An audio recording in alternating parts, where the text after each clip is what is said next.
So,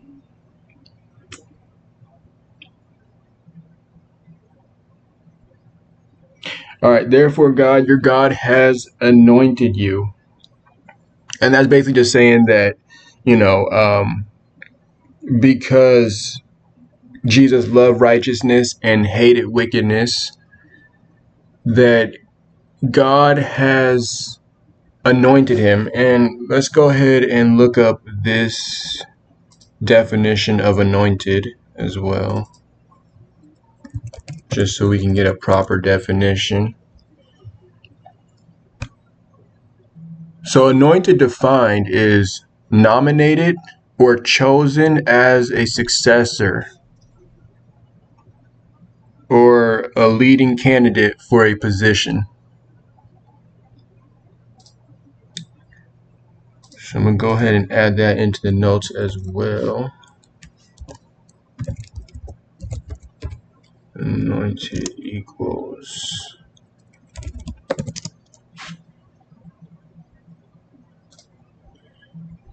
chosen as a successor.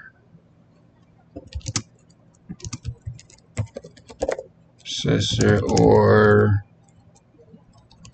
was it nominated? Or a leading candidate for a position. Okay, so moving on. Above your companions with the oil of joy. All right, so this is a big deal. So now, oh, Mari, I'm also recording. I don't know if you knew that or not. It's okay. All right, so above your companion with the oil of joy. So the anointing that Jesus received, and again, we talked about why he received this anointing. The anointing that he received after he also got the blessings of authority, inheriting the earth, all sovereign dominion, things like that. But he also received the anointing of the oil of joy, right? So basically, poured the oil is just like a anointing oil, basically saying that God has filled him with joy, great joy, above your companions. Now, the above your companions is actually very important as well, because a lot of people in the world are suffering. A lot of people in the world are suffering. There's a lot of misery, a lot of depression, a lot of anger, a lot of these things going on in the world. The companions of Jesus are people who already had a joy.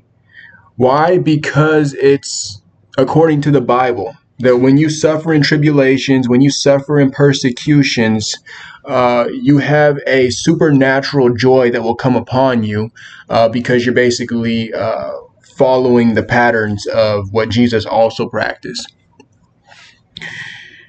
So his companions were already they have joy. They have joy because they already have the blessings of God upon them.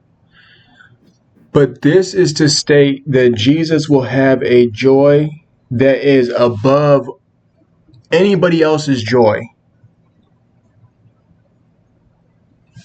And again, the reasons why this happened is already stated above that we took notes about.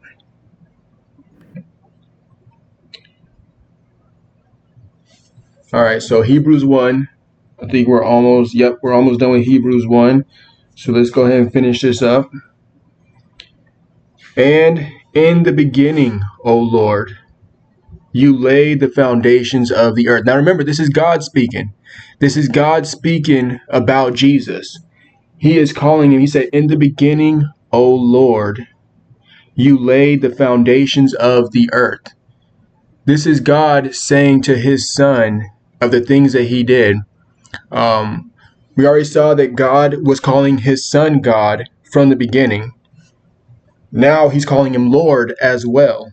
Lord is another term for God, or basically for like ruler, because there are many lords as well. You can be considered a lord even just in like a human physical form.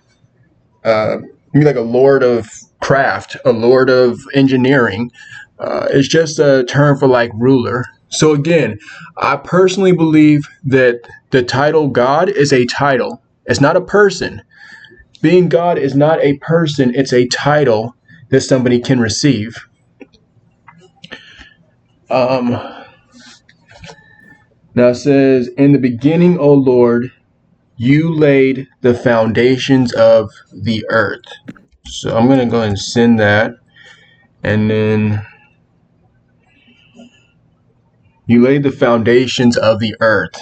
Now that's a lot to unpack, because the foundations of the earth is actually spoken about in other parts of the Bible.